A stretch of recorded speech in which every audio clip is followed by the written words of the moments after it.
I'm Michael Connor, and I am very excited to see where this show is going to go tonight because I feel like there's going to be a lot of talk about maybe beating the Ravens and, of course, all the young guys that did things on Sunday again.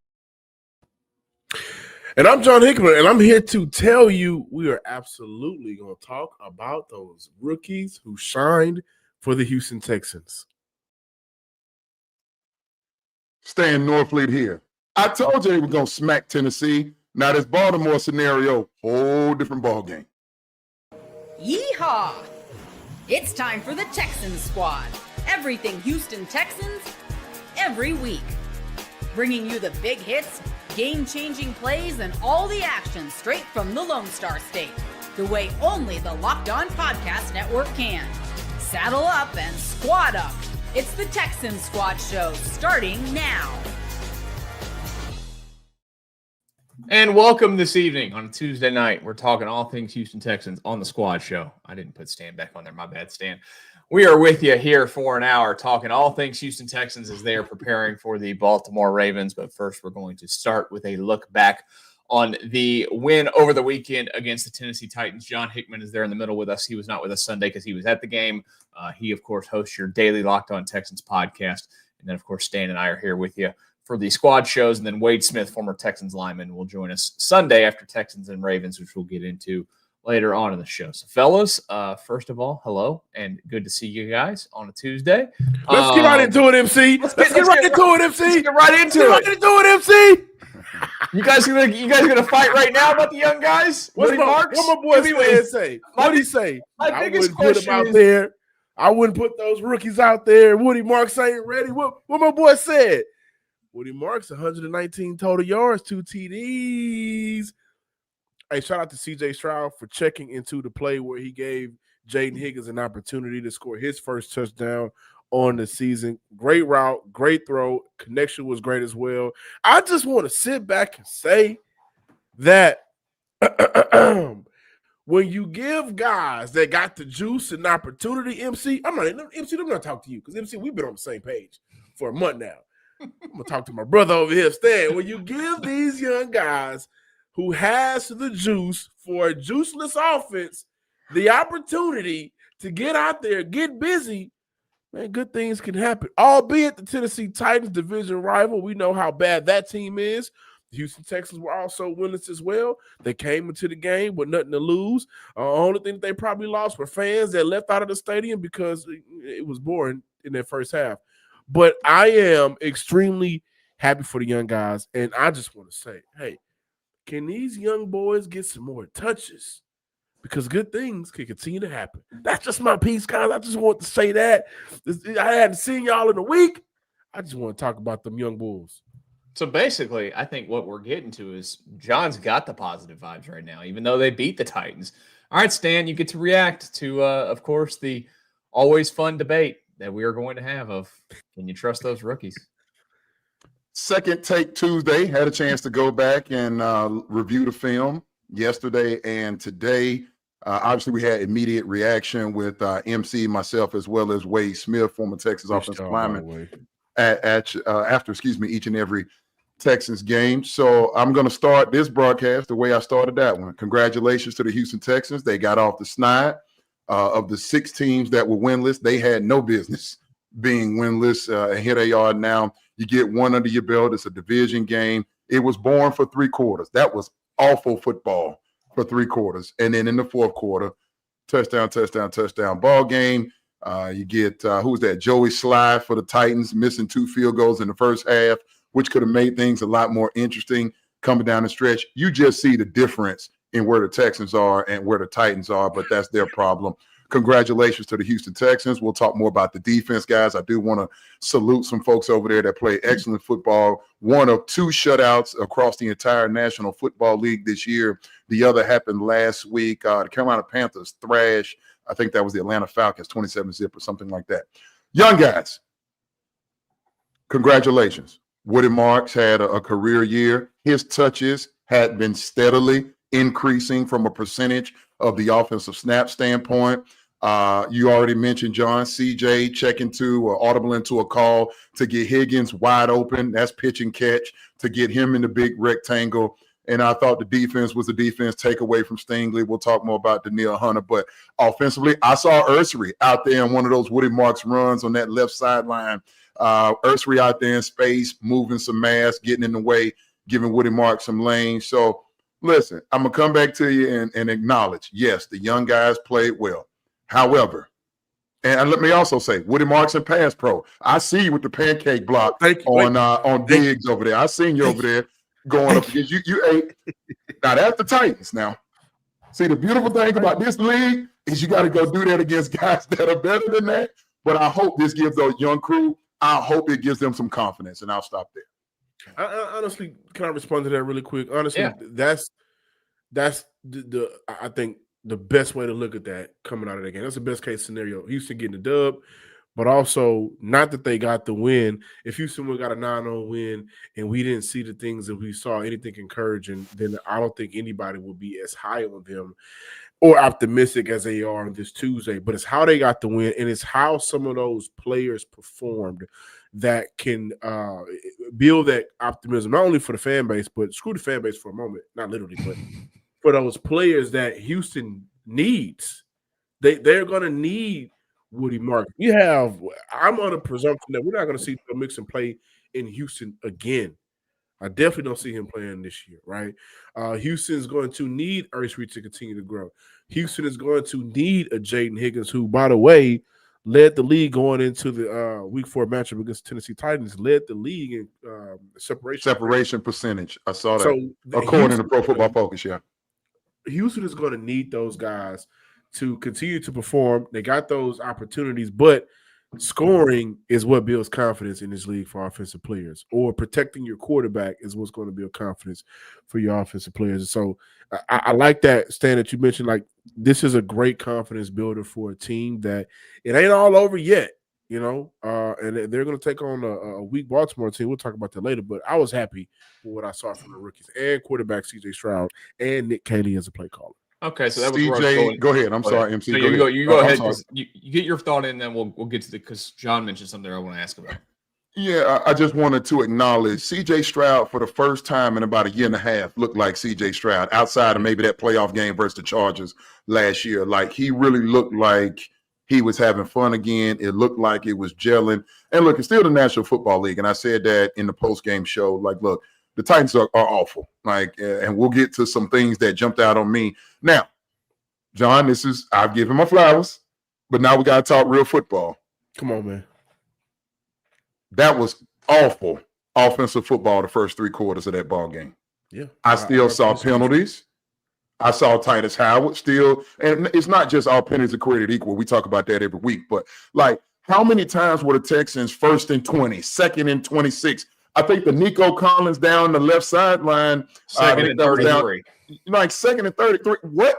They can't play like that. But this is routinely happening. 6 penalties for 50 yards. I immediately go to the 3rd down percentage as well. 6 for 15, which is 40%. Do you know that the Texans are next to last in the NFL offensively on 3rd down percentage, ahead of the woeful Tennessee Titans? So listen, I do celebrate the guys. I do.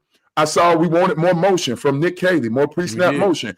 On the Woody Marks screen pass touchdown in the 4th quarter, they line up Hutch on the right side of the formation. They motion him left. They send Woody Marks to the flat in the right, and Woody's able to do some special things as we saw. So listen, I'm not bagging on the guys, and I'm certainly not complaining, but I do have to quantify and in some degree qualify who it was up against and the context of it. It looks better because it was a shutout, and they poured it on right there at the end. But I'm going to come and ask you two, do you feel like the offense is fixed? I'll start real quick, and then we'll get to you, John. I don't think it's fixed by any means. I think that what you guys are talking about confidence-wise is the most interesting part. Was that enough to build the confidence that you can get going in the right direction at this point? And did what Nick Caley did, I guess, calling plays, build enough confidence in all of us here that, hey, you know, maybe they can be better offensively than they have been. It's the first baby step, right? Yeah, I think so. One thing that I want to highlight, that something that I saw from Sunday's game, is CJ Stroud's time to throw 2.4, 2.7, 2.4, 2. Like so CJ, I saw CJ, the average was 2.5. CJ was doing a very good job, in my opinion, of getting that ball out quickly to help the offense stay ahead of the chains. And I think that's something that we need to, I'm not going to say congratulate, but just acknowledge. And I'm also going to point out that I think at various points throughout the game, CJ may have had 2 extra touchdowns if he would have trusted that offensive line a little bit more. Now, granted, that's hard for him to do mentally and physically. He still took a couple of hits, but that's why I want to transition over to what I saw from Nick Caley. When you look at the fake screen leak out to Dalton Schultz that CJ Stroud missed. If he hits that throw, that's another touchdown early in the game. I also look at a wheel route where CJ Stroud checked it down to Christian Kirk a little bit earlier, where he had Dalton Schultz on the sideline running free. So at times I felt like maybe he didn't step into the throw or didn't trust his offensive line, but I thought the play calling was good. I thought the offensive line play was a lot better. Shout out to Juice Scruggs, by the way. Played more snaps than Langston Tomlinson did at that left guard spot. Yes, he did, and he looked great. He looked good. Granted, again, it's against the Titans, but I don't want to say it's fixed. But what I can say is after a few sunny days, we saw the light come out a little bit, and we have a little bit to be excited about. I thought that Nick Kelly did a good job of purposely involving Woody Marks into the passing game. I thought that he did a good job purposely involving a Dalton Schultz, who, by the way, wherever he catches the ball, that's where they're going to pick up the next. And can I jump in there? No, don't lose your train of thought. I want to acknowledge this is the best we've seen of Dalton Schultz, I think, consecutively since he arrived in 23. Dalton Schultz has been one of the few bright spots on this offense. It doesn't look all, athletic and juking guys, but it's just been consistent production from Dalton Schultz. And I even saw him show up in the blocking game, in the pass game and pass pro. I'm sorry. Go ahead, John. Finish your thought. I'm sorry. I agree. And I think because of some of the things that Dalton Schultz did in terms of effort, was it 100%? No, you can nitpick. We can nitpick all we want. But I thought that Nick Haley did a good job of trying to get him involved in the passing game. Again, missed a touchdown, missed another one checking down to Kirk when he was wide open. We saw some of when they sold us on the Kool-Aid, we drank a little bit. Stan, I know you didn't drink a lot. I drank a little bit more. That's why in week 1 to 3, I was a little bit drunk. But some of the things that they sold us on, now it seems like, these are the areas we can buy into. And I think for that, we should highlight that. Is it fixed? No. Was it the Titans? Yes. But did we see something that moving forward, Houston, we know you can do it because you've executed it, which is what D'Amico Ryans echoed in the post-game press conference? Absolutely. I think a couple things as it relates to Kaylee MC that stood out to me.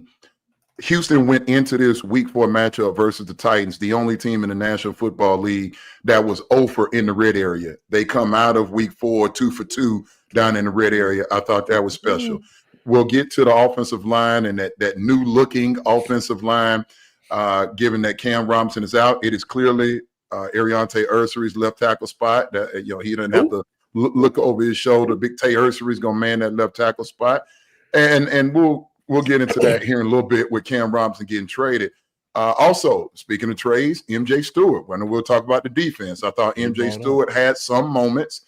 We'll get to some other guys. But offensively, I wanted to say the red zone, I still think CJ is getting sacked way too much. CJ went down twice, 5 quarterback hits. I thought Jeffrey Simmons was going to rip his head off when he slammed him to the ground once he beat Jake Andrews right there at the center spot. But Juke Scruggs rotating in at that left guard spot. They were all right down there, the red zone. They were really good actually going 2 for 2, third down. I mentioned they could be better. But it was enough, and that's all you can ask. It was enough for that day, and it gives them some confidence and a stepping stone that they can build on. Here come the young guys, and we can get these vets. And one name that we haven't said that we need to, Nico Collins. Who? Nico Collins, when he has the ball in his hands. Who? Good God. Nico has that extra, like you see it. We watch all these other receivers in the league every week, and we've been frustrated because we hadn't seen the real Nico. Man, CJ was dropping that thing right where it needed to be more often than not, and it was just good to see Nico flexing a little bit, having some more fun, making L'Jarius Sneed eat those words. Yeah, it was still interesting to me that L'Jarius Sneed even said anything, but it is what it is. Guys love to do crazy things. Let's talk a little bit more about the offense. Let's get to the defense as well. Let's shine some love on them because it was a shutout. We'll talk about them here in a brief second. Locked On Texan Squad Show. Right now, the saying, you look good, you feel good. Yeah, the problem is that most dress clothes only check one of those boxes. They look sharp, but they feel stiff, hot, high maintenance. That's why there is Mizzen and Main. Mizzen and Main, they make classic menswear with performance fabric, so it's effortless. They look sharp and feel comfortable. They actually invented the performance fabric dress shirt over 10 years ago, and they've perfected it ever since. Look, their shirts are stretchy, moisture wicking, wrinkle resistant, and machine washable. No ironing or dry cleaning. It's a perfect shirt to me. You can't ask for much more. You absolutely I do. Who doesn't love that you can, wear it out to dinner, golf course, wherever it might be, and still feel comfortable all day long. Right now, Mizzen and Main is offering our listeners 20% off your first purchase at mizzenandmain.com with promo code LOCKEDONNFL20. That's Mizzen, spelled M-I-Z-Z-E-N, and Main, M-A-I-N.com. Promo code LOCKEDONNFL20 for 20% off. And if you'd rather shop in person, you can find Mizzen and Main in stores in select states. Squad Show Tuesday, Michael Connor, John Hickman, and Stan Norfleet with you. Talking the leftovers from Sunday's win, 26-0, the shutout over the Tennessee Titans. Always feels good to beat those bums from Nashville, especially doing it in shutout fashion. Seriously, they are going to, for real, be in the mix for the first pick of the draft. There's no way they're not. They got a ways to go. Yeah, they're going to fire their coach, too. Yeah, there's no way they're not firing. I thought they were going to fire him this week, honestly. Yeah, I thought coming off this one, he could get it. I don't know when their bye week is, but you might want to circle that one. And we'll see who wants to go take that job. Meanwhile, I should say, Mike Vrabel doesn't have the Patriots looking all that bad. So did the Tennessee Titans. Don't do that because I could turn up real quick and have fun with it. I'm just saying. How about you still salty about Vrabel leaving Houston? No. To me? John? No, I was talking about John. Is that what you're bringing up there? I'm sorry. No, well, in my life, outside of talking Texans, I'm a Patriot fan. So I'm just excited with how we're performing this year. Vrabel got them looking good. So in other words, the Tennessee Titans get a little premature in moving on from a really good football coach. So they'll have to deal with that. Yeah, they'll have to deal with that one. They'll definitely have to deal with that one. First Texans shutout since 2010. 2010. That is wild to think. So after, you said second take Tuesday there, Stan. After having a chance to go back and look at it, even more impressed with what the defense did, or just kind of expected, or what really stood out for you guys defensively in that effort against the Titans for the shutout? Oh, obviously, before I even get there, obviously DeMeco Ryans admits that, hey, I handed off the play calling duties in this game. That's big. What do we think about that? Big.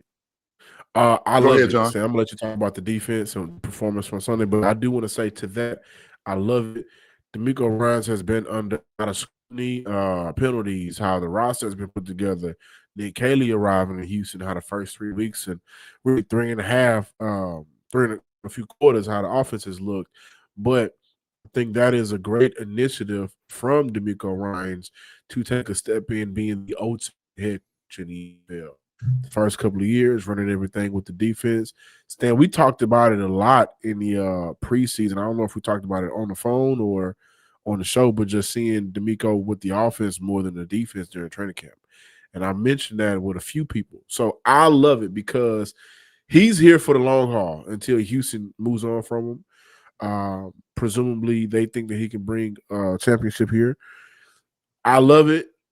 That's the better. I think that's a perfect step better in is learning more and trusting your guys to do well with a unit he put together, and that's a damn good unit. Number one defensive per game in the NFL way. Yeah, I think for me, and if you can't hear me, you guys give me a signal. I think that, okay, cool. For the defense, the thing that stood out to me the most is the offense gave some help. Plus 17 minutes in time of possession for the Houston Texans, which you got the Texans defense playing some 45, 46 snaps, something like that. So you allow guys to be fresh, which allows guys to be able to tee off and play up to their maximum capability. I saw some guys in there, some new guys. I saw Togia. He's in there making some plays down on the defensive front. How about EJ Speed? Christian Harris only playing a handful of snaps. EJ Speed gets in there and plays 56% of the defensive snaps, him 48% of the snaps.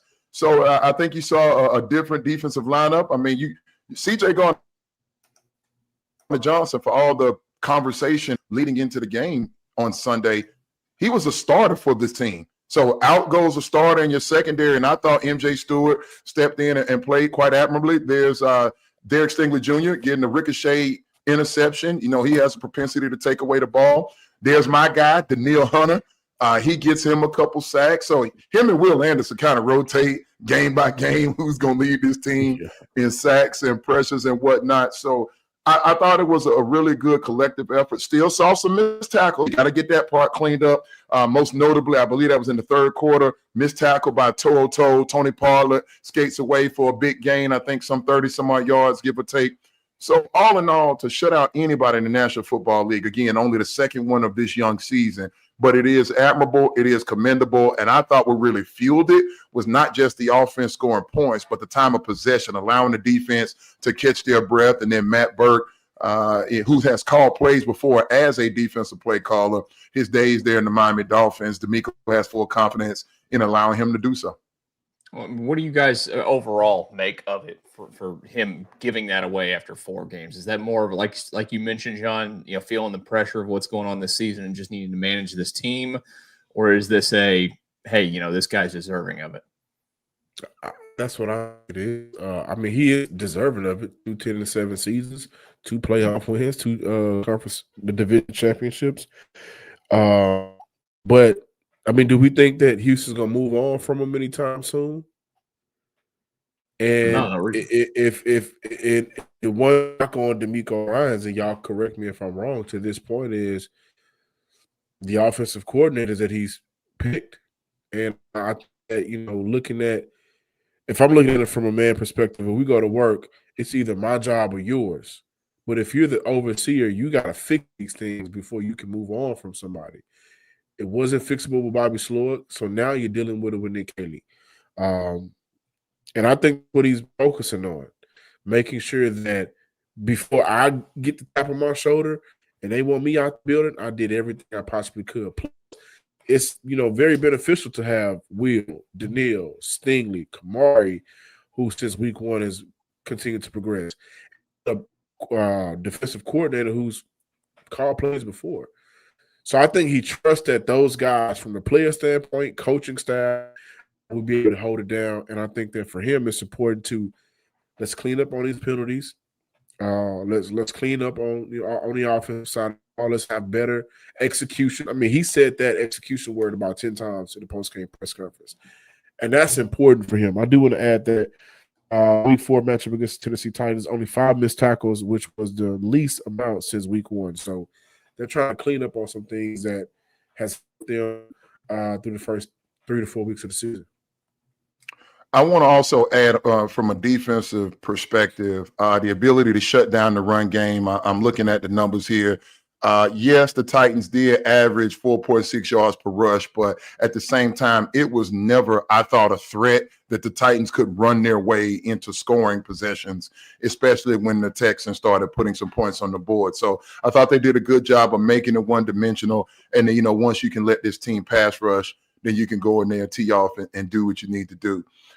Defensively, in terms of D'Amico giving up the play calling, I think D'Amico has to grow. He can clearly coach defensive football. He's earned all the accolades in terms of assistant of the year. He hadn't been head coach of the year. We know that he finished just shy of Stefanski a couple years ago. So D'Amico's got some more with his resume to do overall in managing the game at large. And so if this will free him up and an opportunity to do that, especially keeping an eye on the offense, then I'm for it, as long as it doesn't compromise or sacrifice the framework and the sanctity of that defensive unit. But there are enough veterans over there, and we haven't even added Danico Archery yet. There are some other guys that are on the way. You'll get a young guy in Jaden Smith, so you'll add some more talent to that secondary. But I think that I don't have an issue with D'Amico handing over those play calling. I do think it's interesting. I wonder if he would have told us that had they lost. You know what I mean? Like, he's going to give Matt Burke an opportunity to get some shine because it was a shutout in the fact that they won. An easy game to do it too. Really, I do want to add, through the first 4 weeks, first in points allowed for the defense, fifth in total yards allowed, seventh in passing yards allowed. And we know that there were a couple of those games where the Houston Texans offense didn't do a good job of helping out their defense. So those numbers in terms of passing yards allowed and total yards allowed could be much better. Shout out to the Texans. D'Amico really challenged that defense, and a lot of folks issue with.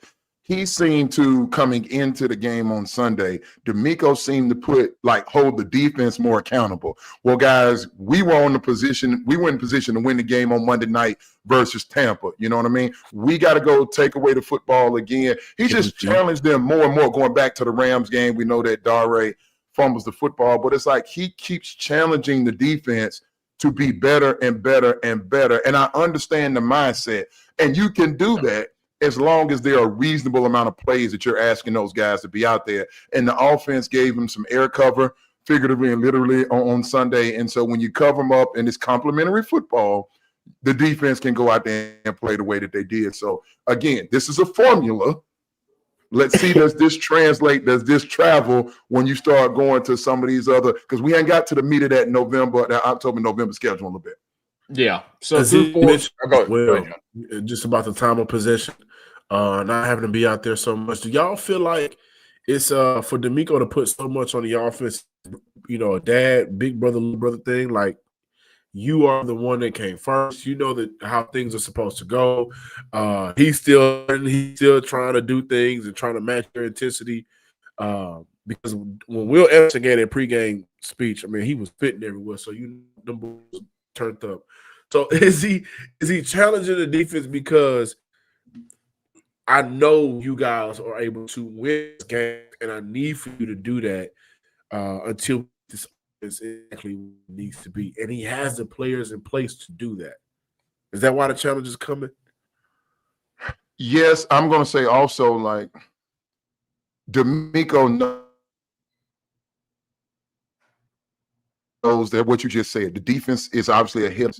He also understands the defense typically needs, as a former linebacker, I can tell you, the defense typically needs a little bit motivation. It's hard to play defense. Like, this game is set up by advantage. So, like, you need to constantly be drilling down and putting your thumb down on what is your bread and butter.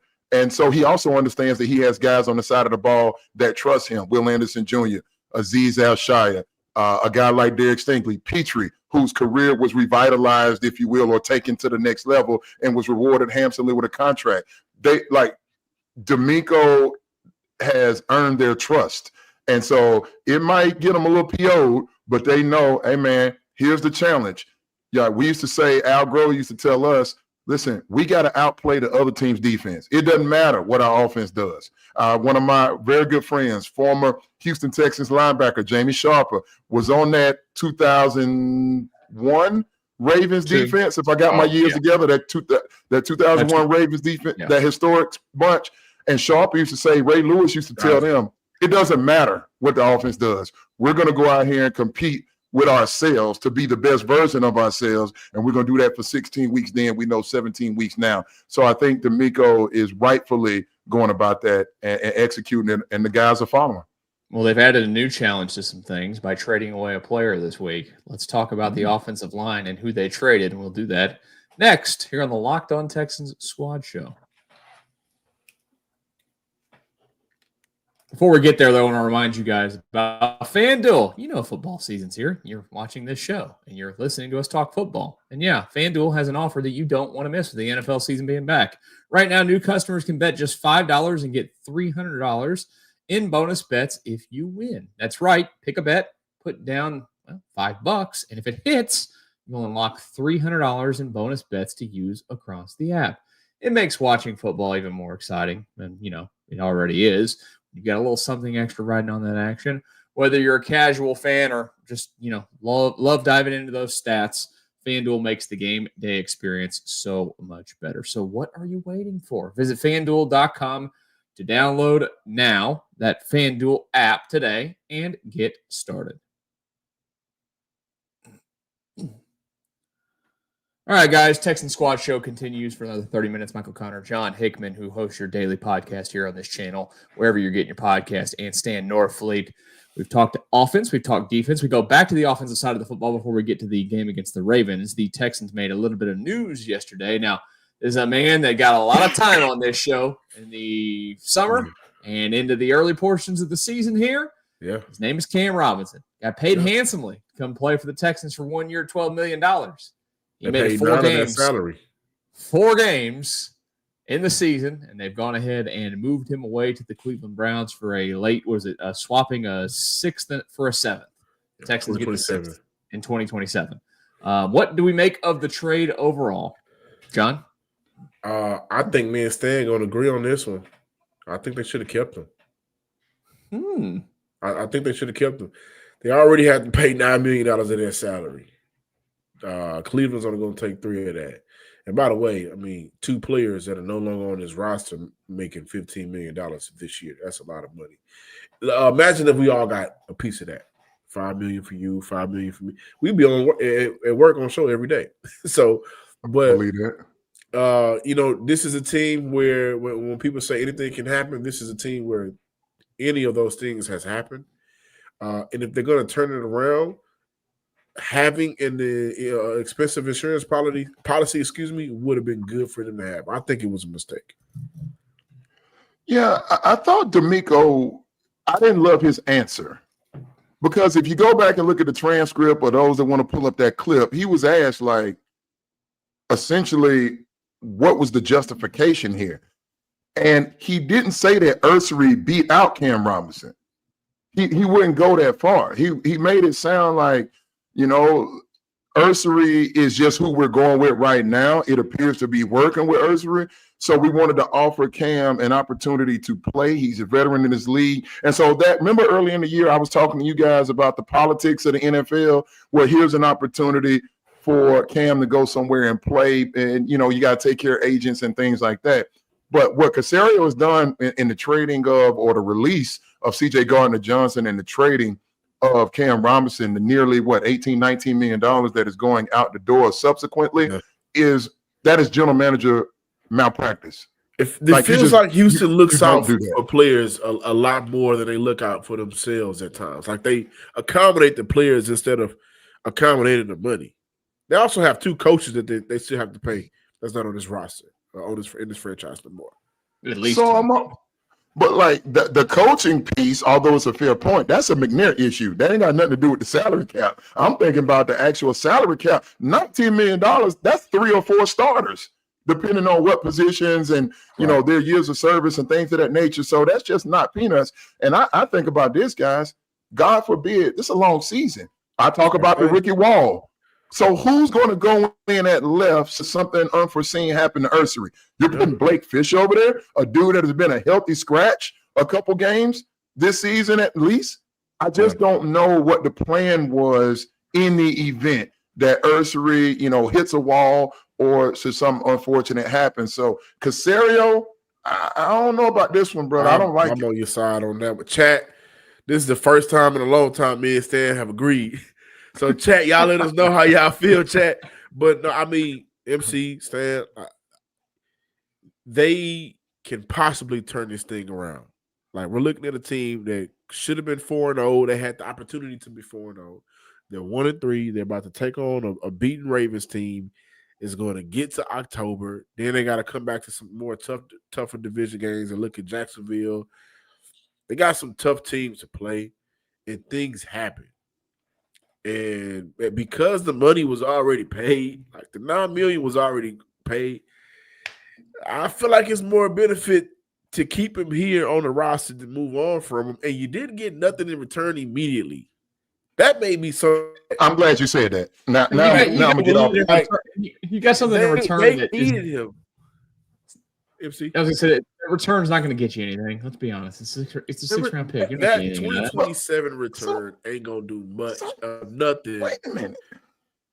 And you didn't get nothing for what you need right now. When you need a tight end still, you may need to look at bringing another running back.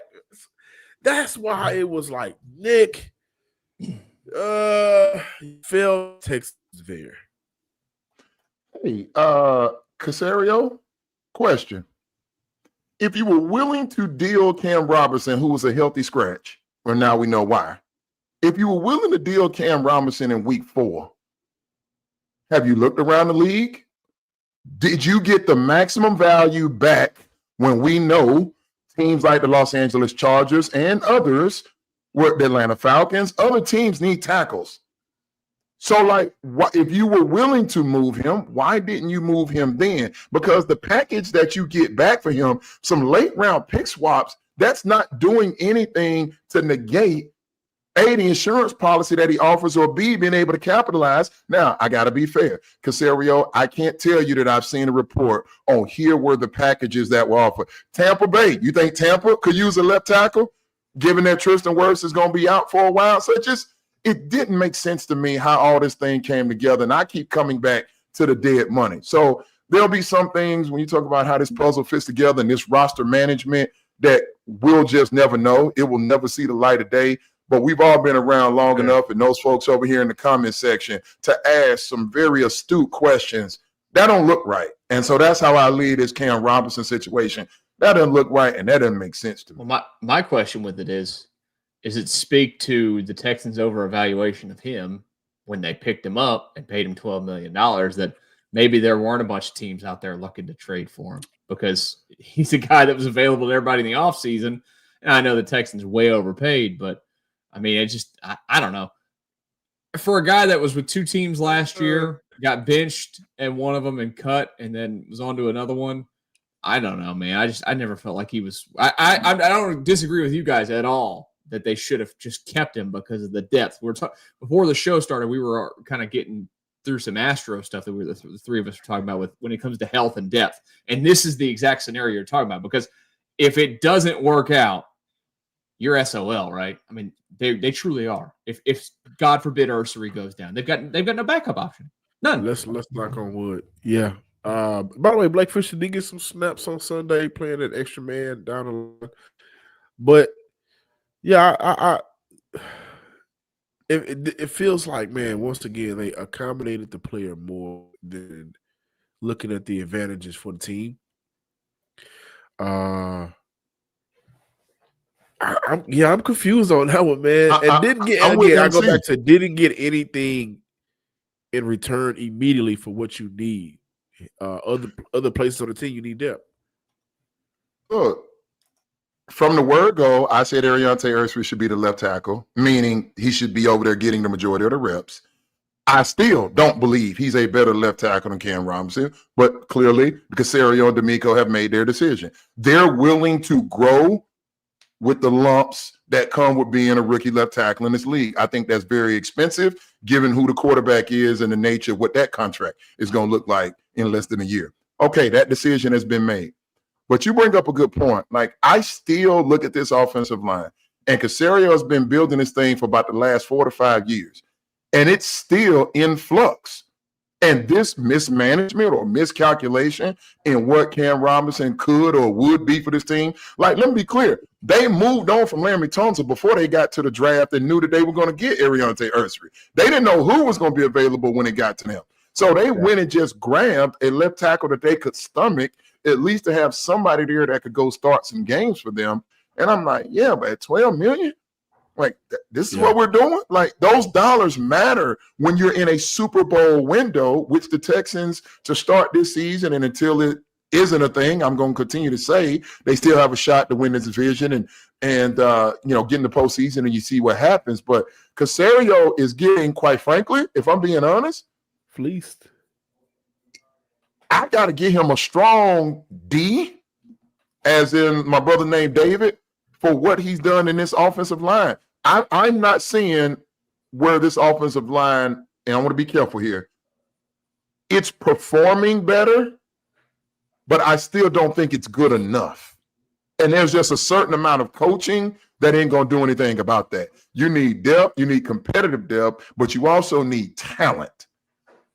Stan, you have been around the league and been around these contracts. When you look at overvaluing, to MC's question, like even when they went out and got him, okay, you look at $12 million, he could have made up to 14.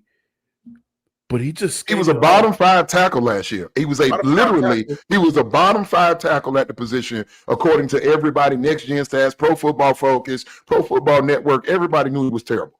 And what makes it worse, my guy, my OG Wig from Locked On Jags, he said, you don't want to play nowhere else but left tackle. So when I look at how the contract was put together, is it confusing to you? And I'm asking you, as my reference, that the guarantees were, as high as it was for a player that, the year prior had the conversations of being the worst in the NFL? Because so what does that just tell started you? Off with $9 million. So that tells you when he signed the deal initially, the plan was for him to come here and be the starter. MC was the first one on this show to highlight the actual money for Cam Robinson this year was like, what, 17th? It was 18th. Tackle money. 18th highest tackle in the league, yeah. All right, so they're saying basically we believe you're average. Well, no, you believe he's bad, but you're talking yourself into it. And at what cost? Because you got caught with your pants down. I think the Texans erred. I still do. And moving on from Laremy Tunsil a year too soon. But it is what it is. They played out the way that it played out. Ursary is here. But yeah, you paid a bottom 5 tackle, average starter money in the league. And it doesn't make sense. And you don't get that money back. That's just real money. That's just dead. So you're going to split that over the next 2 years. And it doesn't show up immediately. Like the C.J. Gardner-Johnson and the Cam Robinson deals, respectively, won't cost you C.J. and Will re-signing, but it's going to cost you some of those other depth pieces along the way. Yes. You're not going to be able to add that third or fourth wide receiver or that third defensive end or that fourth corner. We've been talking a lot about corner. You're going to need that type money. We talk about Joe Mixon and Dameon Pierce has been a disappointment. Dario Mbawala, they tried to force him on us. Like when you look at having an additional $5 to $6 million and trying to rebuild that running back room where maybe you hit on a draft again and maybe you bring in a veteran running back that's reliable. I don't know how they feel about Nick Chubb in the future, but Stan, you make a great point. That 15 isn't going to get you your number 2A or 1A. That's going to get you that player that in this offense, you may need that running back to that vet running back that knows the nuances of the game and can help with this role. It's going to hurt you in getting those role pieces players that the Houston Texans they really need. It's going to be interesting to see. It's going to be interesting to see if they can hold on to it and if Ursary can play to the level that he needs to play at to not make you wonder, well, should you have kept that player around? All I know is that they don't have that player this week and that they're going to play a team that is pretty beat up in the Baltimore Ravens, guys. Let's take our preview into this weekend's matchup against Baltimore next here on the Locked On Texans Squad Show. Before we get there, though, I want to remind you guys about Rugiet. Well, you've probably heard of Viagra or Cialis. Maybe you've even tried them. But if you're looking for something that's, beyond the usual pill, it's time to meet Rugiet Go Long. If you're looking for, something that's going to, take care of business, it's exactly where Rugiet Go Long comes in. This isn't just another ED pill. It's a total game changer for confidence. Go Long combines 2 doctor-trusted medications in one dual-action formula so you can get hard and go the distance. The effects can last up to 36 hours. That's confidence all day, all night, and even into the next day. The process is simple. Connect with a board-certified doctor, 100% online, and if prescribed, your treatment ships discreetly right to your door. Yeah, right there to your door, discreetly every single time. Ready to level up your confidence in the bedroom? Head over to Rugiet. That's RUGIET.com and use promo code LOCKEDONNFL for 15% off your first order. That's RUGIET.com, promo code LOCKEDONNFL. Make sure to use our code so they know that we sent you.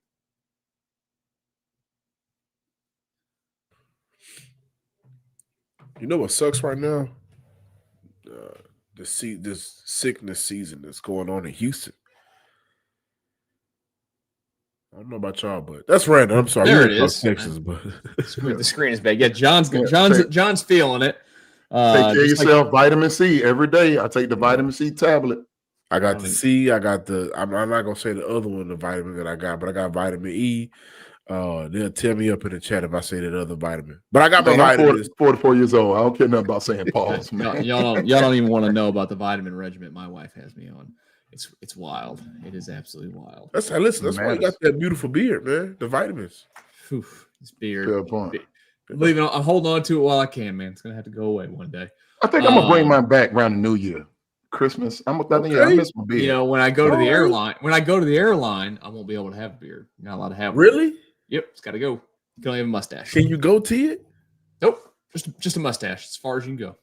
Oh wow, that's the rules. So one day we'll be doing this show and I'll have a mustache, guys. It'll be looking really good. Just don't do the curl at the tip. Don't do the 3 months at the hedgehog. If the Texans beat the Ravens this weekend, maybe I will do the curl. You're welcome. Speaking of this weekend, Ravens Texans at M&T Bank Stadium in Baltimore. Stan, you talked a little bit about it the other day, the atmosphere, how it's underrated up there and everything. But one of the best atmospheres in the league. Might have a great atmosphere, but man, oh man, they've got a banged up football team right now. They are the walking dead on their defensive side of the football. They are losing guys left and right. We still do not. I haven't seen anything today. Well, it is. I saw the Lamar Jackson. Lamar's out for games. Yeah, they say Lamar. The report out of Baltimore was somebody with the Baltimore Sun. Multiple I forget games. the gentleman's name. Yeah. The hamstring for Lamar, likely to miss Sunday's game. So it looks like it'll be Cooper Rush getting the ball for the Baltimore Ravens. The same Cooper Rush that the Texans saw last year at Dallas. Yeah, handled pretty well. If the Texans don't beat the Ravens with Cooper Rush, we're going to be a little bit mad, right? Oh, yeah. How about the Houston Texans are favored by 2.5 points, according to ESPN? They should be. They're playing Cooper Rush. There should be. Ravens have one of the worst defenses in the NFL. It is, and they banged up on defense, as MC said. The Texans have played the Ravens 15 times, losing 13 of them, and the Texans have never won at Baltimore. In the DeMeco Ryans era, Baltimore has had their Texans number 3 games to zip, with an average margin of victory 30-7. All 3 of those games obviously featuring the 2-time MVP winner Lamar Jackson. So, yes, MC, if the Texans aren't able to be competitive, and certainly without Lamar being in the ball game, it ain't just Lamar. I mean, doubtful. Roquan Smith, all-pro linebacker. Kyle Van Noy, think he went to the Pro Bowl last year as an edge defender. He's out. Nande Matabuke, he's out. They placed him on IR for the season.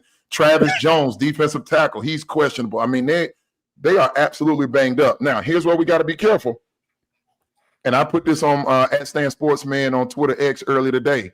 I've seen this Texans team led by DeMeco Ryans and C.J. Stroud go on the road and lose to Bryce Young and Desmond Ridder and Zach Wilson. So I am not putting it like definitively that they're just going to go in there and beat Cooper Rush. That's still Derrick Henry. I remember him running the football when it didn't matter who the quarterback was. Have you seen his career numbers against the Texans too? Oh, dear Lord. He absolutely goes to work. So I don't think it's just a foregone conclusion that the Texans just going to walk in there and get busy. I want to see, will they answer the call? The Ravens are going to play physical, play like a Raven football. It's going to be physical. It's going to be risk. They're going to know they're going to need this defense and run game to carry them until Lamar can get back. Will the Texans' mentality, will the physicality rise to the occasion? That's really the number one thing I'm looking for outside of the score, obviously.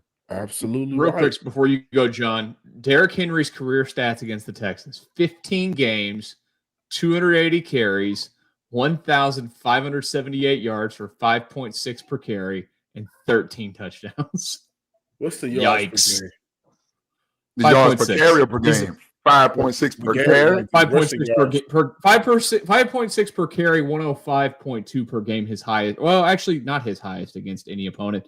He has more per game against the Giants, but that's just 3 games against them. He's got a full season worth of games against the Texans. Whew. So I think even coming into this game against Houston, oh man, I think the Ravens this year were just a name. The Ravens didn't. They're just a name. Through 4 weeks.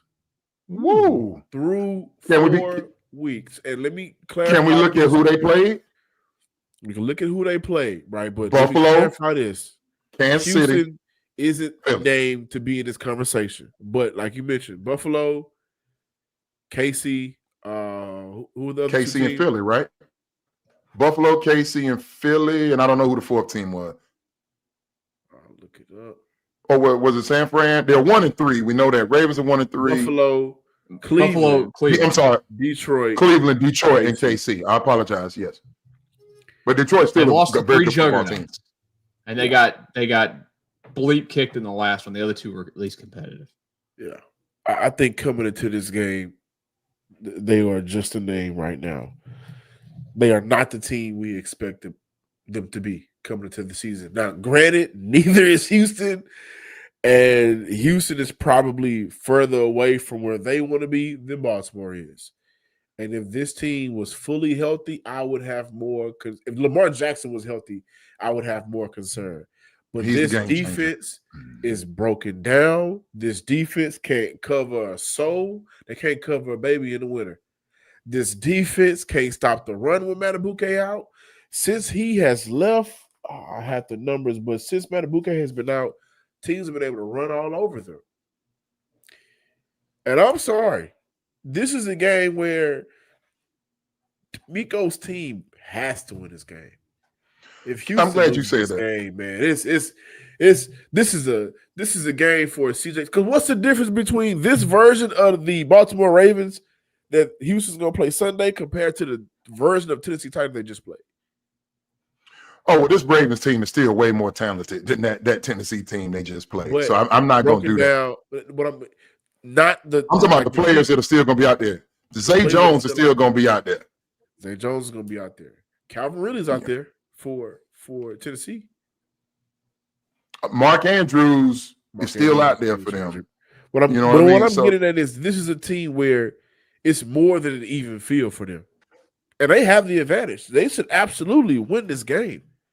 I can't say that the Texans have the advantage. I'm not there. Now, I understand Texans have a healthy quarterback, but when I add it all up, I've seen this Texans team play in that stadium before. We all have. And it never looks good. Now, here's the part that does give me some confidence. Man, can you imagine the conversations we're going to have in this city if the Texans are able to shut out the Tennessee Titans and then the next week go into Baltimore? Those are back-to-back wins. Right. Now, at that point, you're what, 2-3? You're 2-3 going into the bye week. You get healthy in the bye week, and then you come out of the bye week, and then you get into the rest of that schedule. I think we come out of the bye week and go to Seattle on Monday night. It is. And our Seattle Monday night, San Fran, Denver, and Jacksonville. So those are the 4 October games. Okay. So can you just Sunday imagine is the October game, and then from there, when they come back from the bye, those are the following 4 games. What it can do for a football team, right? And we said this when the Texans were 0-3. The last team to make it to the postseason after starting 0-3 with the 2018 Texans. They rattled off 9 wins in a row. I'm not saying these Texans are going to do that. I'm just simply acknowledging the way they played on Sunday and dominating a bad football team. You go find a way to fight, scratch, claw, do whatever's necessary to get a victory in Baltimore. You get that proverbial monkey off your back. You play good ball. Maybe the young guys grow up a little bit more. You can ride that confidence another couple weeks. And who knows? This thing is about momentum and runs. And every year you see a team start stacking up those wins as we approach the holiday season. And then, real football starts around Thanksgiving. Can I point something out? Speak on it. As of right now, y'all know that offensive line is bad. Lamar Jackson was sacked 15 times. Now, granted, how Lamar plays a factor relative to how he gets sacked. But the offensive line is not a good offensive line. Will Anderson, who just saw Daniil have his day, you got to know he want to have his day. You got to know Daniil wants to continue. The defense tired of losing. that defense could have another major role into how Houston walks. They're going to into have Baltimore. They're going to have Yeah. to. They're going to Yeah. have to make life for Cooper Rush to live in hell, who's a very good backup in the league, but he's a backup. And look, if you guys watch him at all, their job. if you guys watched him at all against Kansas City the other day, I mean, when they put any kind of pressure on him, I know that he came into the game. You're not expecting to come into the game like he did, but when they put any amount of pressure on him, he could not handle it. He's folding at all. He's folding. Can I say that I'm surprised that the way Baltimore runs their offense, that Cooper Rush is their backup? You know, like absolutely. Tyrod Taylor, Marcus Mariota, somebody like Cooper Rush is who they elected to go with. I just think it's odd stylistically for the way that the Baltimore Ravens are allowed to play. But now I will tell you this, and I get it. It's when they have number 8, Lamar Jackson, under center. But even though they're 1-3 on the year, look at how many points they've scored. Yeah. 40 against Buffalo, 17 in a loss. 40 against Buffalo, 41 in a win against Cleveland, 30 against Detroit. Granted, 20 at Kansas City the other night when guys start, continue to drop like flies and things of that nature. And I don't count out John Harbaugh. I still think he's one of the best football coaches in the league. We'll see what they can come up with now. It's a short week for them. Kind of. You're talking about a few hours difference. The Texans played at noon. They played Sunday night, right? Or was that that was the 4:00 game. It was 3 o'clock hour time. Yeah. So not that much of a difference in terms of a short week, but yet still at least Baltimore's at home. We'll see how healthy they get. So I'm going to say this. I'm not prepared to take the Texans and the points. It wouldn't surprise me if the Texans found a way to win, but I don't know that I would take the points. I'll say this, man. I also think when I say Baltimore is just a brand right now, I think they've kind of quit on the coaches, on John Harbaugh. After how they've lost in all those years, but it goes back to the last 2 to 3 seasons, how they are losing some of these close and big games. It weighs on a player, but it's not the defense. That Mark Andrews drops the ball last year. Lamar Jackson throwing interceptions. I think he fumbled 2 years ago. I'm going off the top of my head in the AFC title game. Lamar has not played well. Nick Wright was on some pod, I think his own pod, and he was just going in on the fact that Lamar just has not played his best ball when his best ball was needed late in the year when he's going up against Mahomes and Josh Allen. That's just the fact. Now, he's not out there making blunders all by himself, though he is culpable. We'll see if the requisite pieces, this is an experienced Baltimore team that has played in a lot of meaningful games. Can the rest of these guys, I see, there's Brent Urban, Odafe Owe is a guy that can still play good ball. Kyle Hamilton still gives this team fits. I don't know. All I can see is 2 years ago, Kyle Hamilton just breaking the Ravens huddle, and I've never seen a safety not back up. He broke the huddle, and he was just like, y'all got Nico, and that's it. There was no threat of anybody putting any pressure in a Texans uniform on Kyle Hamilton. And now maybe some of these young guys, Woody Marks out the backfield and Higgins, if he can get rolling with some of that separation. I think about Malachi Starks, Chidobe Awuzie. They still have some veterans on that defense. I hear what you're saying, John. It hadn't been great, but it ain't like that Texans offense is fixed either. We'll see which of those two ends of the spectrum negate the other and emerge victorious. It wouldn't surprise me if the Texans win. I asked the two of you, would you take the Texans to win by 3 or more? Right now, yeah, I think I would. 3 or more? Really? I feel absolutely more. disgusting about that because the Texans haven't given me a lot to feel all this confident in it. I think the circumstance overall of Baltimore is just it's too ripe for the pick and for the Texans to not win by at least a touchdown. And it's so interesting because Baltimore is going to be telling them, hey, look, guys, the Texans are a bad football team. They're talented, but they ain't playing real well. So I wonder, do they look at the Texans as a get-right the same game? Message D'Amico is telling his guys. They got talent over there, but are they better than us? No, I hope D'Amico is telling his team to go slay the dragon. It doesn't matter that Lamar is not there. And I get it, when he's there, it changes. I'm just saying we're going to go play the dudes in the uniform. And right now, the guys up there with the Raven on the side of their helmet, they've been in our way and created some problems the last 2 seasons. So like this week, I was going to say tomorrow, I'm already ready to go. This week goes a long way into just putting that narrative. It would just feel so good to put that narrative aside and be done with they can't get over Baltimore. Well, does it actually? I guess our last. Go ahead, John. Offensive points per game for Baltimore, 32.8. Opposing teams, 33.3. Teams are able to score on their defense, even when Lamar Jackson's out there. They got a fighting chance. They got a puncher's chance, actually. They should be able to go ahead and punch that team. Have a shot. Yeah, this might make us believe completely in Nick Caley. Just saying. Absolutely not. Hey. Absolutely not. The Texans go out there and win 26-0 again at Baltimore, and I still wouldn't trust Nick Caley. Not right now. You wouldn't like him if they won 20-0 on the road? I said I wouldn't trust him. Of course, I would like the outcome. I cheer for the Texans, and I like what they're doing over there mostly. But this offensive coordinator conversation is not going away. I know some people wish that it would, but it is not. Yeah, it definitely won't. So I guess we can get out of here on our final thoughts, or our finishing, or closing, or what do we call it? I'm completely blanking what we call it.